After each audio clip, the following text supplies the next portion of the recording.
Esto es Aprendamos Juntos y hoy volvemos a retomar a Liliana Sanjurjo para explorar sus ideas sobre la importancia de la reflexión y la metacognición en la formación de docentes. Exacto. Vamos a meternos de lleno en su investigación, que busca entender algo fundamental, ¿no? O sea, cómo se aprende a enseñar. Claro, Cómo pasan los futuros docentes de ser, estudiantes, a pararse frente a un aula y tomar decisiones. el gran salto. Sanjurjo pone la lupa sobre todo en esa etapa clave, ¿viste? Las prácticas, la residencia docente. Claro, ese momento en que la teoría, chopa un poco con la realidad, por así decirlo. Totalmente. Y Sanjurjo, en su trabajo, plantea preguntas que creo que a muchos nos resuenan, ¿no? Incluso fuera del ámbito educativo. Ajá. Esto de cómo nos damos cuenta de lo que hacemos y por qué lo hacemos así. Preguntas clave. Es a veces un poco, acríticas superficiales que tenemos sobre enseñar o aprender. Cierto. Y quizás lo más importante, cómo se aprende a pensar sobre la propia forma de hacer las cosas. Son preguntas cruciales, sí, porque si queremos mejorar la educación, y creo que todos estamos de acuerdo en eso, necesitamos entender cómo se forman los docentes. Fundamental. No basta con darles teorías y ya.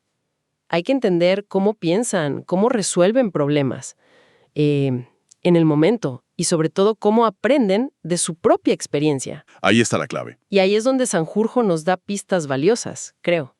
Y se enfoca, como decías, en la residencia docente, que suele ser en el último tramo de la formación, ¿verdad? Exacto, último año generalmente. Cuando los estudiantes tienen que hacerse cargo de una clase. Con supervisión, sí, pero ya con la responsabilidad real de enseñar. Es como la prueba de fuego. Una prueba de fuego. Sí, o como decías vos, quizá como un simulador de vuelo muy avanzado. Me gusta esa analogía. Es un espacio diseñado para aprender haciendo, claro, pero también para aprender pensando sobre lo que se hace. Bien. Y aquí es donde entran dos conceptos que son el corazón del análisis de Sanjurjo, la reflexión y la metacognición. Ok, reflexión y metacognición. Pero empecemos por desmontar una idea muy común sobre la enseñanza, que ella critica bastante. Vale, ¿te refieres a esa visión de la enseñanza como si fuera, no sé, aplicar recetas? Exacto. Esa idea de que hay una teoría científica para cada problema y el buen docente es el que sabe, aplicarla al pie de la letra. Lo que algunos llaman la racionalidad técnica. Justamente eso, Sanjurjo, y se apoya mucho en Donald Schoen. Dice, un momento, la enseñanza real no funciona así. No. No es como seguir una receta de cocina donde si pones los ingredientes exactos el resultado está garantizado, ¿viste? Para nada. El aula es un lugar complejo, lleno de imprevistos, cada grupo es distinto, cada día trae algo nuevo y constantemente hay que tomar decisiones sobre la marcha. Sí. A veces incluso entre valores que chocan entre sí. No es lineal. Claro. Es más como, no sé, como una jam session de jazz que como seguir una partitura, ¿no? Hay una estructura, pero mucha improvisación y respuesta al momento. Buena imagen, sí.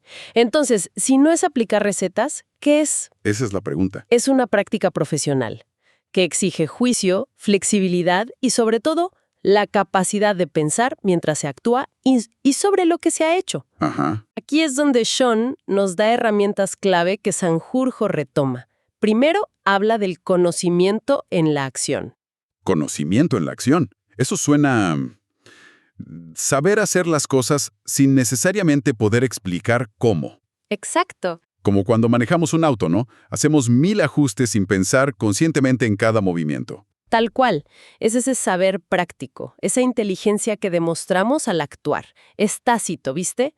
Está en la acción misma. Entiendo. Pero Schoen dice que para mejorar necesitamos ir un poco más allá. Y ahí distingue dos tipos de reflexión que son fundamentales. A ver. Una es la reflexión en la acción. ¿Sería pensar mientras estás en medio del lío? Tal cual. Es eso. Es la capacidad de, pararte a pensar un segundo mientras estás haciendo algo. En el momento. En el momento, te das cuenta de que algo no funciona como esperabas y, ajustas tu estrategia sobre la marcha. Es pensar y actuar casi simultáneamente. Entiendo. Tiene mucho sentido. Y la otra, La otra es la reflexión sobre la acción. Después. Esta es más pausada, sí. Ocurre después de que terminó la clase o la actividad. Es sentarse a analizar qué pasó, qué funcionó, qué no, por qué tomé esa decisión y no otra. El análisis postpartido, digamos. Exacto.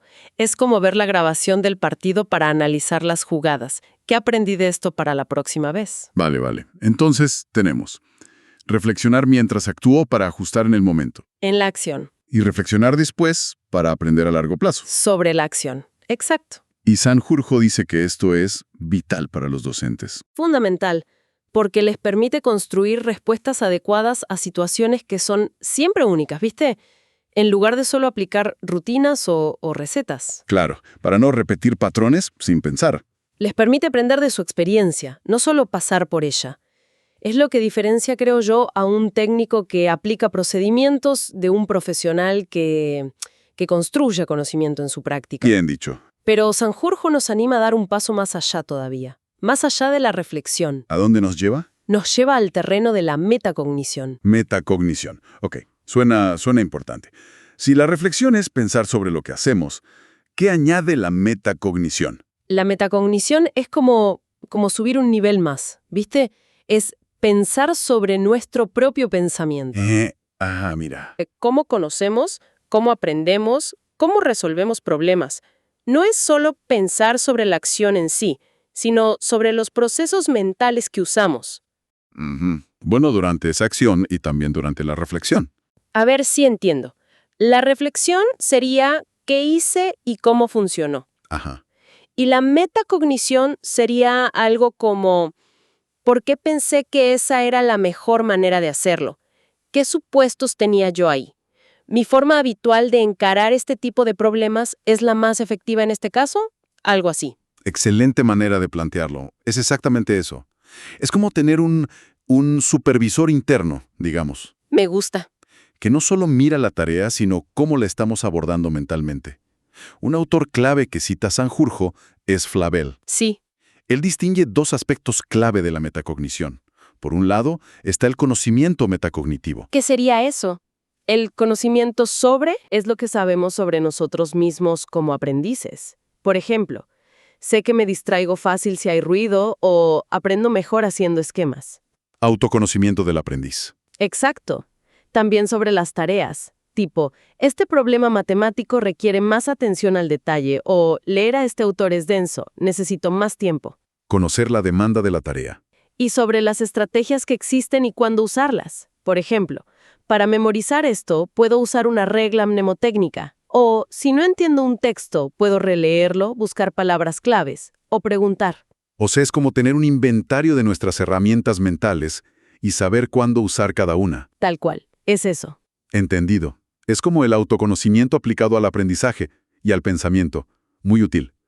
Y el otro aspecto que mencionabas de Flavel. Son las experiencias metacognitivas.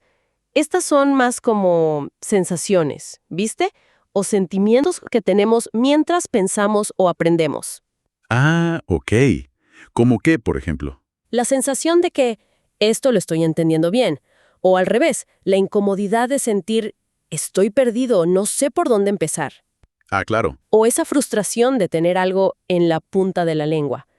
Son como señales internas sobre cómo va nuestro proceso cognitivo. Súper familiares esas sensaciones, ¿sí? ¿Y por qué es tan crucial esta metacognición para formar docentes? Digo, parece útil para cualquiera, pero ¿por qué especialmente para ellos? Buena pregunta.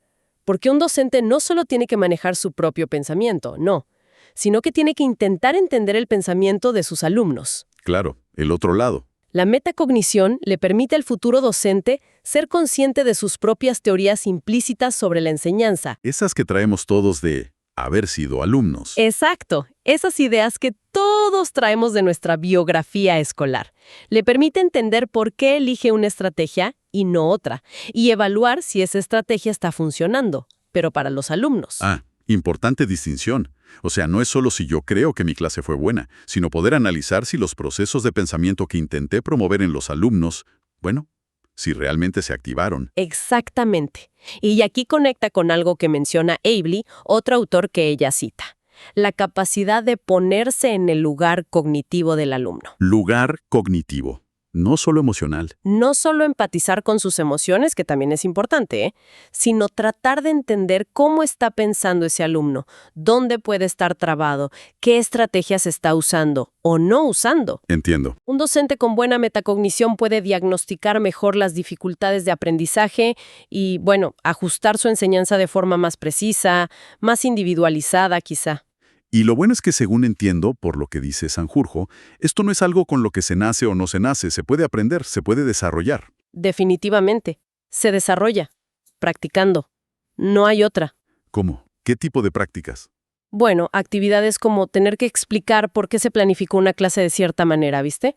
Discutir con colegas sobre distintas formas de abordar un tema. El diálogo profesional. Fundamental. Analizar grabaciones de las propias clases o de otros, e incluso analizar los errores propios y ajenos como fuentes de aprendizaje.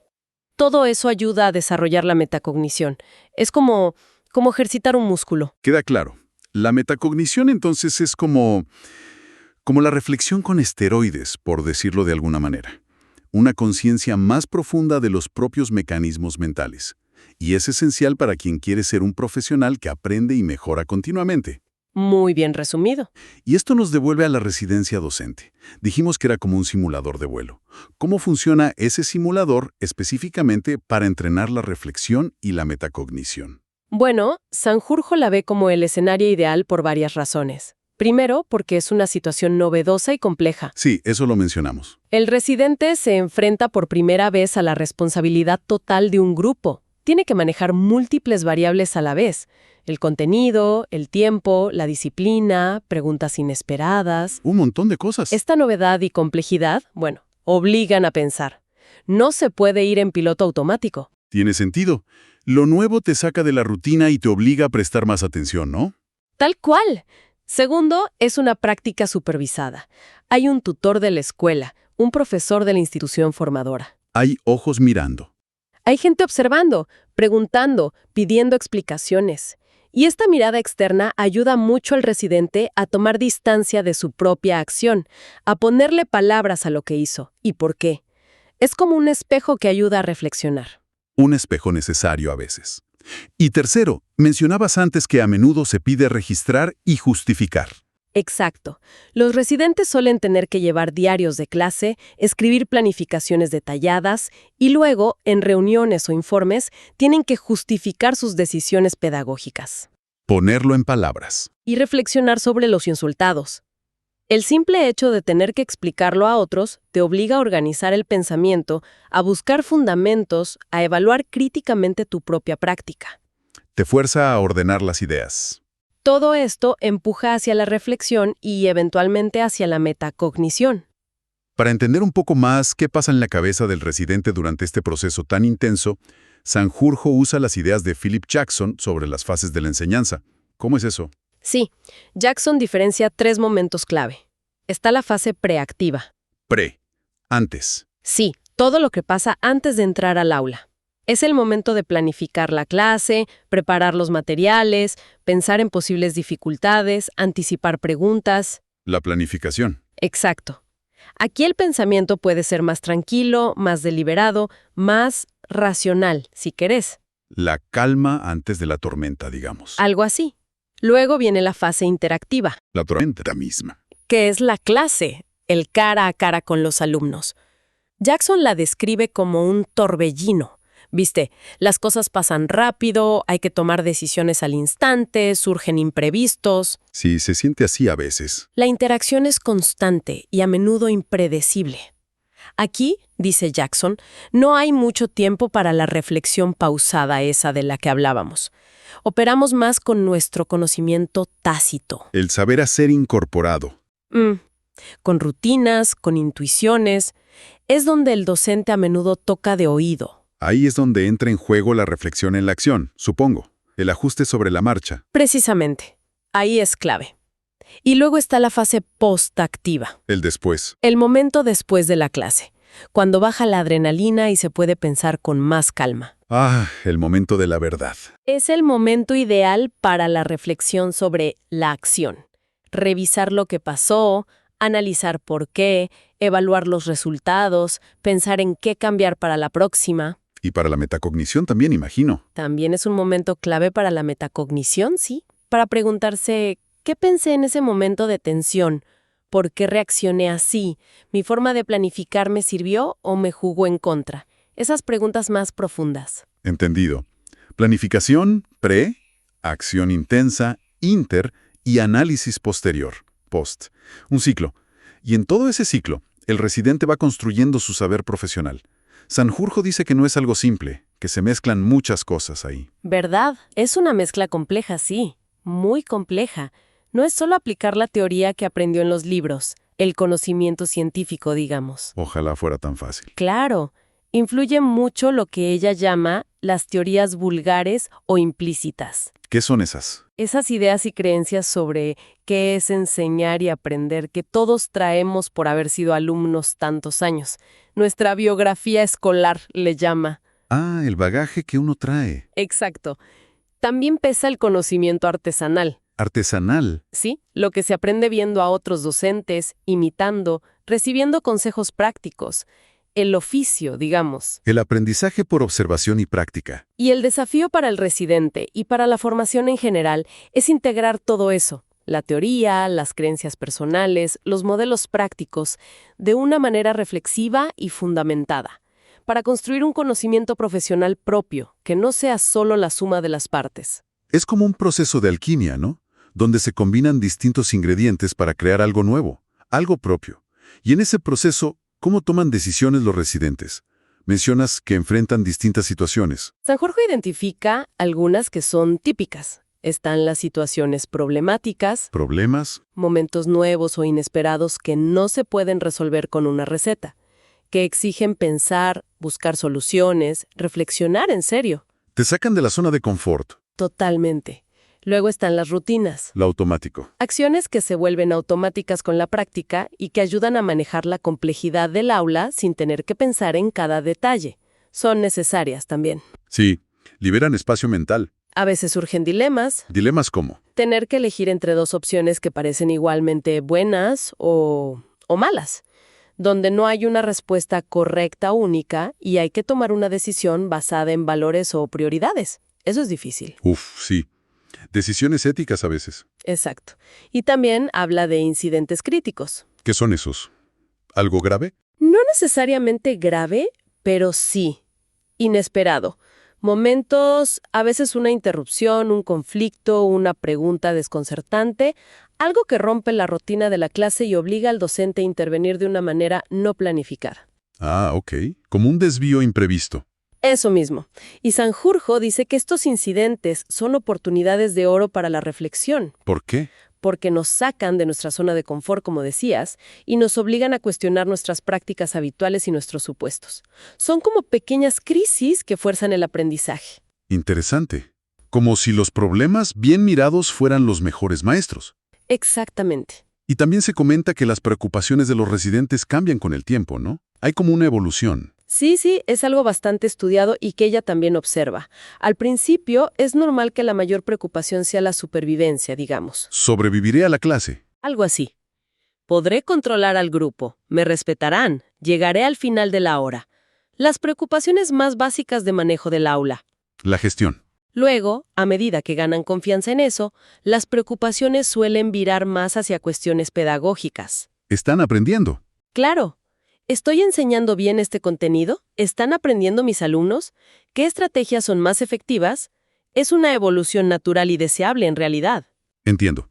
Ahora, todo este análisis tan detallado sobre cómo aprenden los docentes en la residencia, Sanjurjo lo sitúa en un contexto específico. Creo que es importante mencionarlo, aunque sea brevemente, ¿no? Es fundamental, sí. Su estudio se hizo en un lugar y momento específicos. La Universidad Nacional de Rosario, en Argentina, en una época determinada. Ok. Y ella es muy consciente de que la formación y la práctica docente no ocurren en una burbuja, ¿viste? Están influenciadas por el contexto social, político, institucional. El entorno importa. Muchísimo. Por ejemplo, analiza cómo ciertas políticas educativas de ese periodo, que ella vincula a reformas neoliberales, descentralización sin recursos suficientes, etc., o las condiciones de trabajo en las escuelas, Sí, y también las diferencias entre la formación universitaria y la no universitaria. Bueno, cómo todo eso generaba tensiones o limitaciones que afectaban la experiencia de los residentes y su posibilidad de reflexionar. es un recordatorio importante. No podemos analizar la reflexión o la metacognición de un docente sin considerar las condiciones en las que trabaja y se forma. Exacto. La falta de tiempo, de recursos, de apoyo institucional, todo eso puede dificultar, o al revés, facilitar la práctica reflexiva. Sanjurjo simplemente reporta cómo estos factores influían en el escenario que ella estudió, sin tomar partido, claro. Tal cual. El mensaje es que la reflexión no es solo una cuestión individual de voluntad o capacidad. También depende, y mucho, de las condiciones del entorno. El ecosistema. Analizar cómo piensan los docentes requiere mirar también el ecosistema en el que se mueven. No se puede separar. Bien, creo que hemos cubierto bastante terreno. Ha sido muy esclarecedor. Si tuviéramos que destilar las ideas clave de este análisis profundo que hace Liliana Sanjurjo, ¿cuáles serían los puntos esenciales para llevarnos? A ver, yo diría, primero, la enseñanza es mucho más que aplicar técnicas.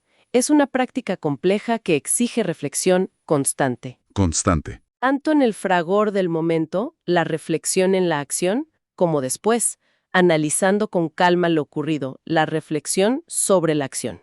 Bien. Segundo.